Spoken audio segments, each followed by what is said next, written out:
channel, guys, with me, Paul Candle. As you can tell today, we're not in the usual studio that we normally broadcast from. We're down in Enfield in London at the main studio where MK Cypher Films is located. And for the time that we've been down here, it's got to be over a year to 18 months. We've had a famous house just around the corner, about a 10-minute walk, which is extremely famous to all those horror buffs and horror fans out there that are watching this channel. Now, it's not famous for the reasons that you would normally make a house famous for. It's not famous for anyone who's been singing there, or it's not a famous actor. It's famous for all the reasons that you wouldn't necessarily think of. And these reasons are to do with the 1977 haunting of a house in Enfield called the Enfield Poltergeist.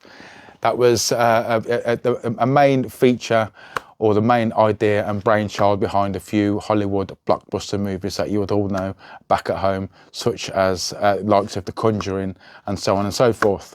So come and join me and MK on a mini documentary series involving the house over in Enfield.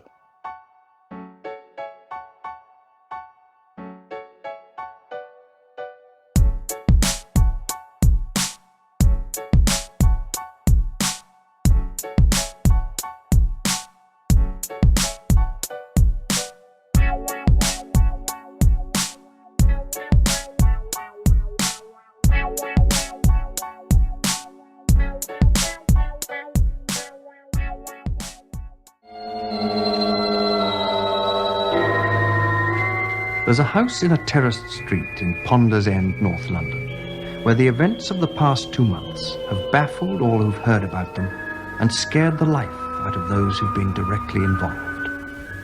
This is the home of Mrs. Peggy Hodgson and her family. At the moment, the children are being looked after by relatives because Mrs. Hodgson is ill in bed.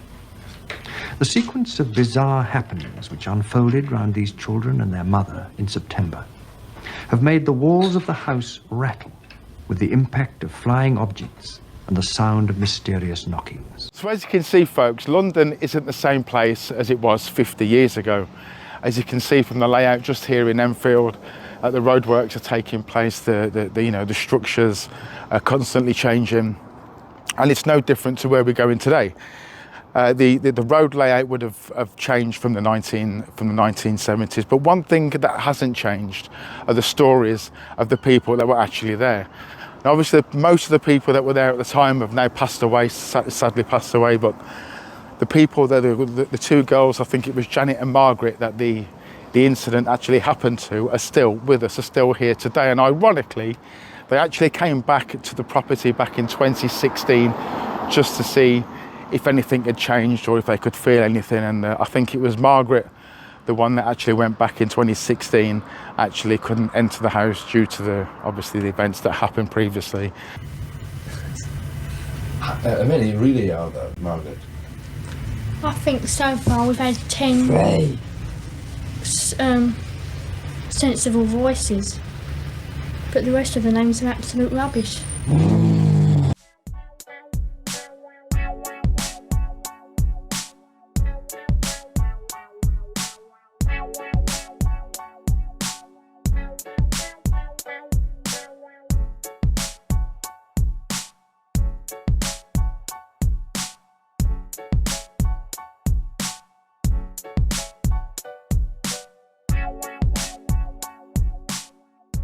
So here we are, folks. We are on Green Street, located in Enfield, and just to the right of me, I don't want to cause too much attention to that house because that's not the house in question, but to the right of me in that porch was the sign of the cross and cloths with the sign of the cross on, which I thought was quite strange, being on the same row as the house that we are going to visit. And then all of a sudden a pool of water come from nowhere in the middle of the floor in the kitchen. And then we heard the toilet chain pull, and there was no one at all out in the toilet. We was all in the kitchen, and the door opened in the toilet, then the chain went, and as we walked out there, the toilet brush came from the thing what it was in, the container, and the brush just come up and settled on top of the toilet. Just like that, as if someone had just got in there, pulled the chain and then took the brush up and to wash the toilet. And the doors Well, and then the bathroom door opens, and the kitchen table has just tipped up. And there's Janet, one of the girls, she's been just sitting on the chair and she's been thrown completely across the room. So welcome folks to Green Street, located in Enfield.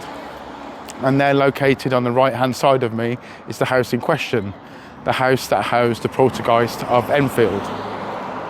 Now, unlike the 70s, this area has become multicultural, very diverse, and a bit of the road layout would have changed, but the zebra crossing is still there, and obviously the house is still the same as it was before.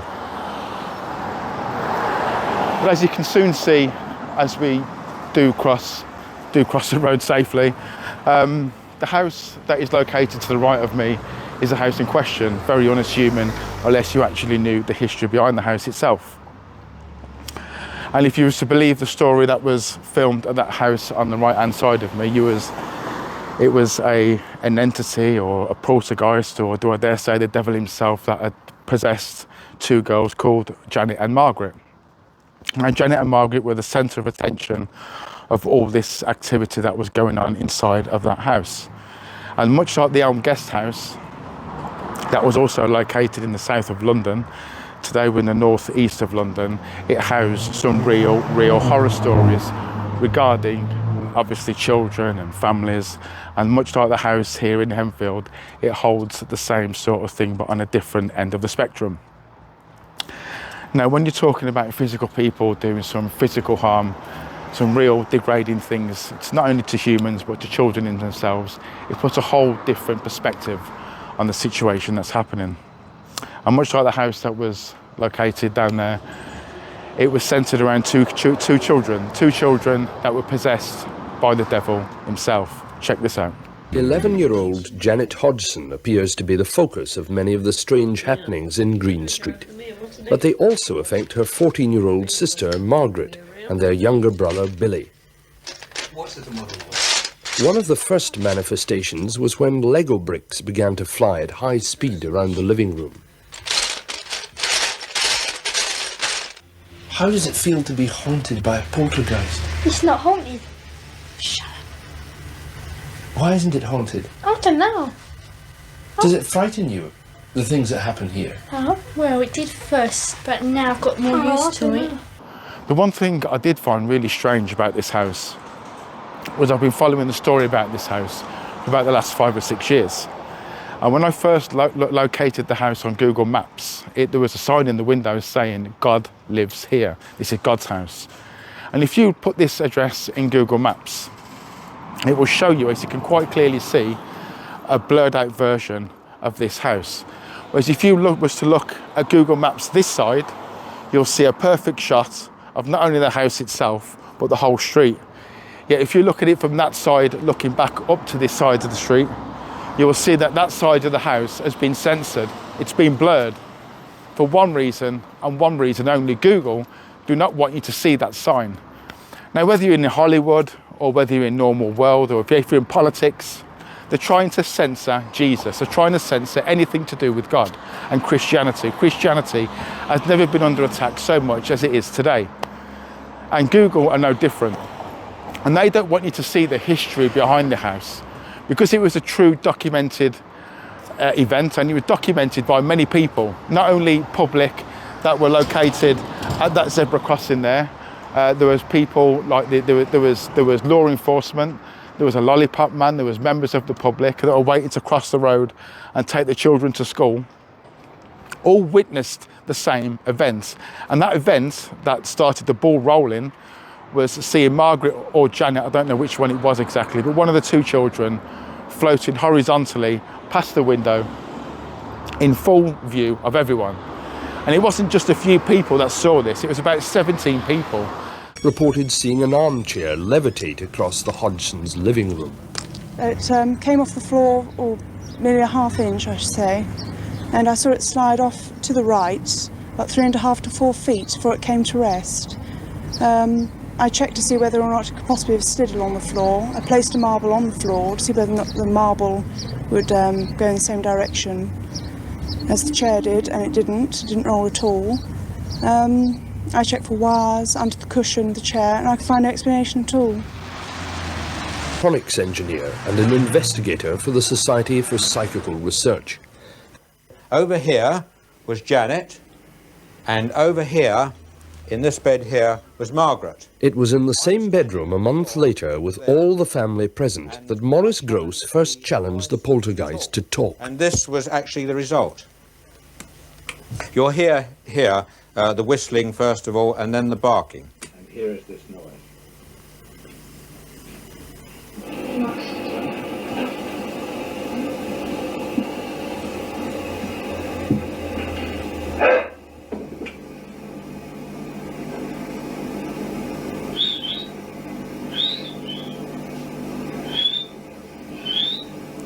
The barking here is quite extraordinary, actually.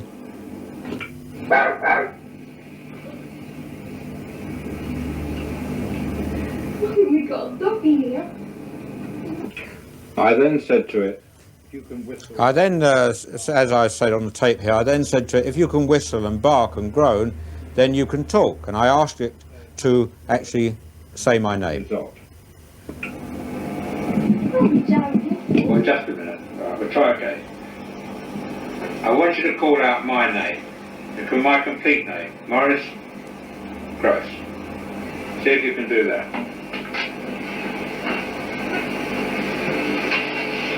Hello. Hello.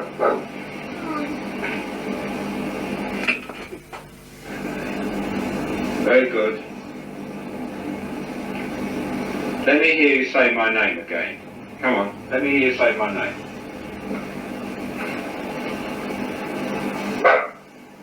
Come on, my name's Maurice. Let me hear you say it. Maurice. Something going on beyond the grasp of the human mind. If this is a hoax, it means that some of the 17 people who've seen things have been playing an elaborate and twisted joke on the others. If it isn't a hoax, it means that either those 17 people have all been having hallucinations, including the police, or this is the best documented ghost story of all time. Can you tell me why you are upsetting this family? Is it because you enjoy doing it? You do enjoy doing it. Well, I suggest that now you've got... Now, what does that mean? Why have you done 3 knocks? Now, I ask you the question again. 2 knocks for yes, and 1 knock for no. Now, yes, that's right, you understand. Now, do you enjoy upsetting this family? You do? Well, now, will you please go away? Because I think you've had enough of your jokes. You won't go away. But I would like you to go away, and go away because I think you've been upsetting this family long enough, and it's time you went away. You understand me? Please go away. Yes, you must go away. It's absolutely essential that you go away. No, you mustn't be obstinate. You must go away. Well, you must. I'm sorry, but you must stop annoying this family. So you have it, folks. Another unassuming house in a very unassuming road. And much like the Elm Guest House houses some very big horror stories. But as mentioned, on a different end of the spectrum. And much like the Elm Guest House, the house located in Enfield is true events, truly documented and documented by a diverse amount of people. Now it's up to you what you believe. Did it happen?